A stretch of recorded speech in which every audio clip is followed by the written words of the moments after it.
Dungeons and Dragons, Pathfinder, Star Wars, Star Trek, Warhammer 40k, the Discworld, you pick the setting, but regardless of your pick, the beginning of a campaign can always be a little tricky. You have to set the pace for your players or readers, set the scene, introduce them to the world and the current situation. Now, can you take inspiration from history when building a campaign? Heck yeah, of course, and to be honest, I actually think it helps you tremendously to do so. Thus, I invite you to stick around, have a cup of something tasty and hold on to your socks as I will give you a short and sweet rundown of what you need to know to take your world building to the next level.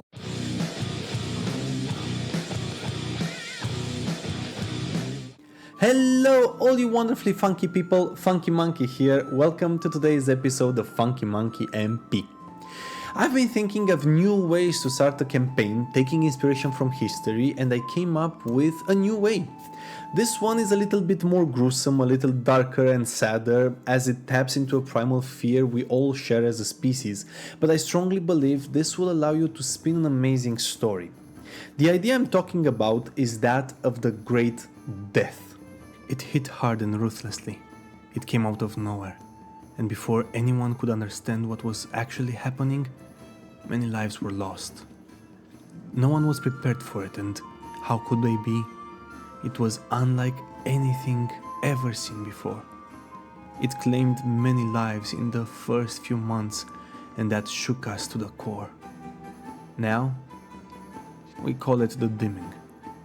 But in the beginning, it was called the final harvest. It was a magical disease that drained the living essence of magic users, leaving them dried up, looking like gruesome, twisted statues of themselves. While for the rest, well, it drained our intelligence, leaving us no more than beasts. The harvest did not grip everyone at the same rate, and this gave the false hope we could fight it. But the disease took hold and consumed us in a matter of days. At first, there was a lot of charity, with everyone lending a helping hand, hoping that the storm would soon pass. But as time passed and more were afflicted with a dimming, charity started diminishing and rulers started stockpiling resources once more. Blockades were set in place to stop those fleeing the affected cities and spreading the disease. But that seemed to not do much, if anything, to stop the spread. While the disease raged across the land, rulers and leaders, grand mages and high priests started draining magical objects and stockpiling their magical energies, using it to keep the affliction at bay.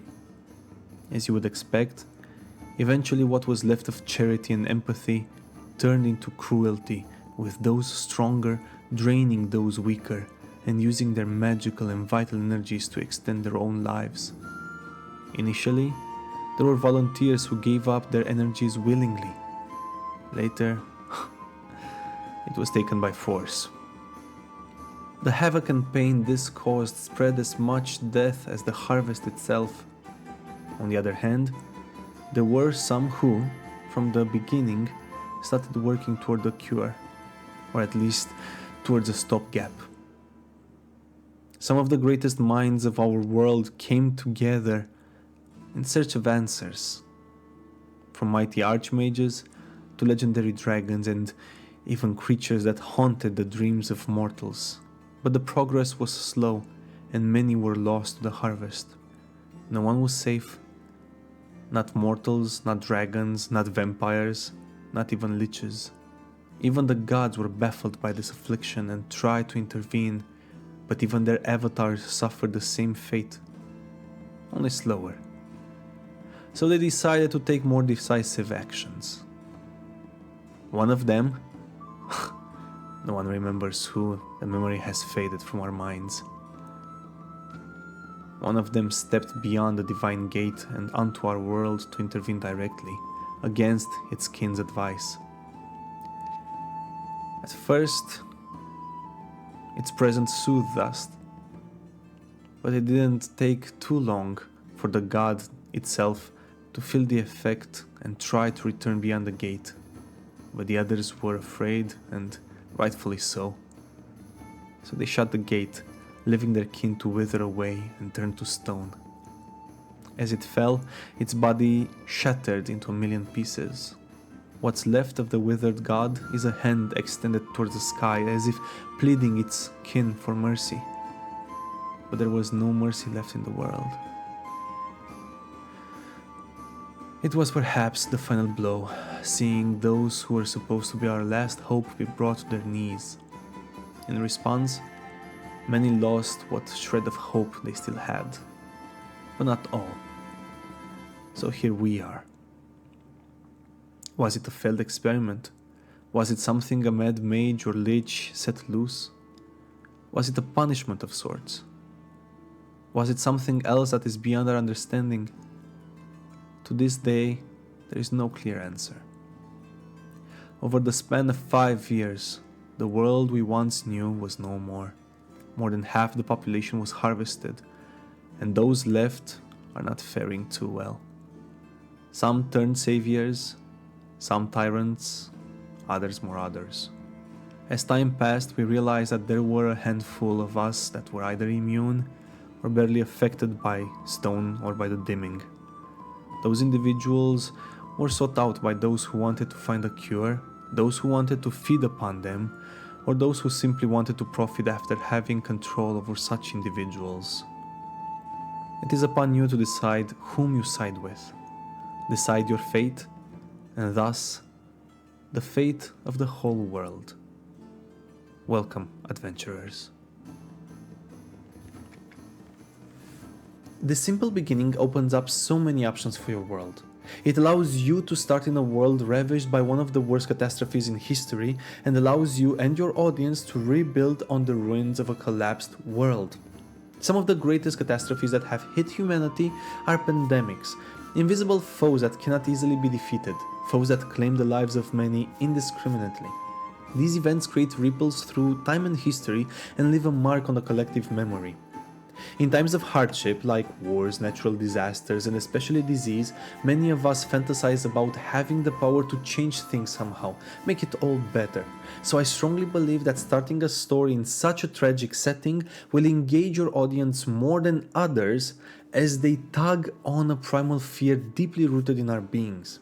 In combination with magic and myth, the only limit for such a story is your own mind, so take advantage and go wild with it.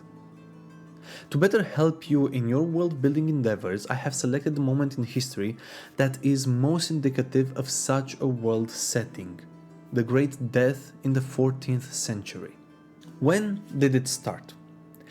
The pandemic started in Mongolia and Inner Asia at the beginning of the 14th century, and later in 1347 spread throughout Yeni Beg's horde while he was besieging the port of Kaffa, a very important Genoese trading port in Crimea.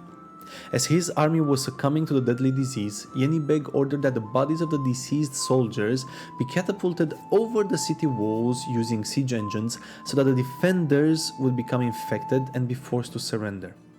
The besieging army collapsed and was forced to retreat. This in turn allowed the Genoese ships to spread the disease around the Mediterranean Sea. Keep in mind that this was not the first occurrence of the plague in history, but the Justinian plague is another story for another time. What caused the Black Death? Scientists believe that the main culprit for the Black Death was the bacterium Yersinia pestis, carried by the fleas of rodents, and that the strain that evolved during the 14th century is the original strain for all later infections with the plague. Even the strains that are infecting people in 2024 are the evolution of the medieval strain. Oh yeah, by the way, the plague is still around today, with the World Health Organization reporting between 1,000 and 3,000 cases per year. Even the US is reporting between 5 and 15 cases per year. So, a disease that brought the world to its knees is still around almost 700 years later. When it comes to how it spread, there are two main theories. The first states that the disease was spread by fleas that live on rodents, especially rats, fleas that eventually infested humans. The plague raged through Europe in waves, leading to the idea that the rodent population was affected by climate fluctuations, and thus the plague-carrying fleas were affected as well. The second theory is that the disease might have been viral in the form of the pneumonic plague, allowing for its devastatingly rapid spread. But most likely, it was a combination of the two methods of spread. How it started. Once the Genoese ships were able to leave Kaffa once more, they reached the Mediterranean ports and spread the disease. First cases were reported in the summer of 1347 in Sicily, in Alexandria, Gaza and Damascus. In 1348, cases were reported in Tunis and Morocco, Mamluk Egypt, Jerusalem, Syria, Spain, France and inland Italy. Around the same time, a ship from Calais carried the plague across the English Channel to Dorset through Malcolm Regis and reached Bristol quickly. By 1349, the plague raged across London and claimed countless lives, with it peaking between February and May, whilst East Anglia and Yorkshire were ravaged during the summer. In Europe, 1349 saw the spread across Austria, Switzerland, the German kingdoms, Hungary and the Netherlands. 1350 was marked by the plague reaching Scotland, Scandinavia and the Baltic countries. Who was affected? Depending on the state we are talking about, this depends, but the general rule of thumb was that the hardest hit were of course cities and towns where the population density and the lack of hygiene meant an easier spread of the disease. Rural areas were not as devastated, but as you might imagine, people running from cities and breaking quarantine meant that the disease was brought to every corner of the continent and well beyond. The monastic communities within cities and towns were epicenters of disease, and not even the most powerful were spared the Black Death. Eleanor, Queen of Aragon, Alfonso XI, King of Castile, Joan, daughter of Edward III of England, John de Stratford and Thomas Bradwardine, Archbishops of Canterbury, one after the other, and so many others were called. How were people impacted? As you might imagine, wars came to a sudden and complete stop alongside trade. Nothing and no one moved from fear of getting infected. Slowly both wars and trade picked up again, but at a slower pace. The annihilation of a large part of the population meant that agriculture and crafting also suffered. There were not enough people to work the land or to produce goods. Because of this, landowners and business owners started paying wages to the laborers, trying to entice them to work their lands or in their workshops. This kinda slightly dissolved the power landowners and business owners had over the lower layer of society, empowering the workers more and more. Is any of this sounding familiar? Well, it means you remember 2020 and the years that followed. People also turned to mysticism and magic for a cure. They turned to weird cures and rituals, and some took religion to the extreme. Another result of the Black Death was a wave of anti-Semitism, with the Jewish population being blamed for the Black Death, although they were as much affected as any other community, and this anti-Semitism took a very dark turn very fast, with whole Jewish communities being murdered in the street by mobs or burned at the stake in large numbers. Of course, this did not help in any way, shape or form. In that desperation, people also killed off cats and dogs and other animals that kept the rodent population in check, thus encouraging the spread of the plague even more. Services came to a halt and fires were slow to be put out. Bodies littered the street as there weren't enough people to pick them up and bury them. Mass graves were dug and bodies would just be dumped in them with no ritual. At some point, people had to bury their own loved ones the best they could, as there was no one else left to do it. Accounts mention that bodies were left in ditches, and there were cases where stray dogs would feed upon the dead in the streets. But when speaking about these things, it is easier to detach ourselves from the historical fact. But when you zoom in on smaller, everyday things, it is easier to resonate with the situation. A few years back, I read some of the memories of those who lived through this insane time, and one incident in particular stuck with me to this day. There was a case in London, if I'm not mistaken, but might as well have been anywhere in Europe at that time, in the early days of the outbreak. There was the case of a family boarded up in their home with a sick family member. This was done by the order of the authorities who tried to slow down the spread. No one was sure how the plague spread, and people were urged to stay indoors and away from others. This family was boarded up, and because they were belligerent, a town guardsman was stationed in front of their house to ensure they would not get out and risk infecting others.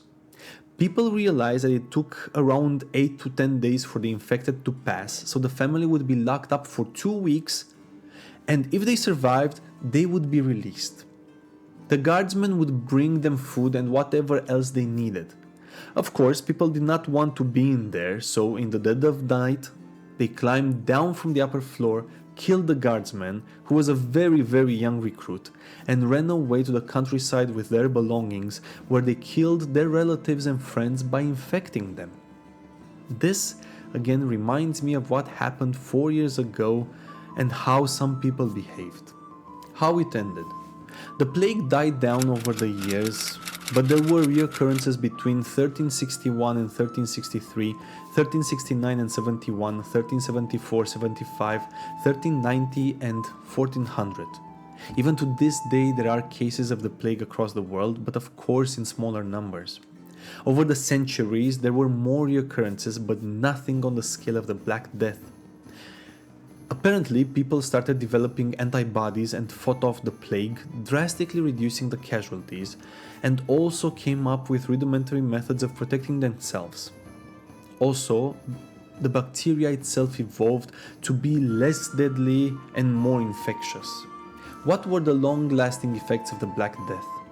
From an economic point of view, there were workforce shortages resulting in food and goods shortages. Xenophobia thrived as minorities were blamed for the deaths. The grim reality of the Black Death also had an impact on art and literature, leading to the beginning of the Renaissance. With workers being paid for their services, the feudal system began showing cracks as well. But at the end of the day, the real impact was on the people. The Black Death claimed between 33 and 60% of the world's population, but it is hard to get an exact number. What is clear is that most European states would not reach the same population they had in the 14th century until late in the 16th century at the earliest, so almost 200 years later. The Middle East lost at least 1/3 of its population. Egypt alone lost 40% of its population. Florence did not reach the same population it had before the Black Death until the 19th century. The lowest number of casualties is set around 25 million people in Europe, when the population was around 75 million, so at least a third. And worldwide it is believed that the death toll was between 75 million and 200 million people. But again, there are very few records from most of the world from that period, and the census was not as widespread. Let's just make sure the next time there is a pandemic, we do what's right and not fuck around, because we will find out, as we did so many times before. And with that, we reach the end of our video. Potato's fourth name is Tamer of Humans. Thank you so much for the privilege of your time. I truly hope you found some inspiration and learned something new today. And I can't wait to see you all funky people here next time on Funky Monkey MP, the place where you get your dose of history, world building and trivia. Remember, be curious, take inspiration from the past, and never ever stop learning, world building and crafting amazing things, whatever those are. Your mind and imagination are awesome, and don't let anyone tell you otherwise. Until next time, take care of yourselves and each other, and have yourselves a wonderful funky day. Cheers.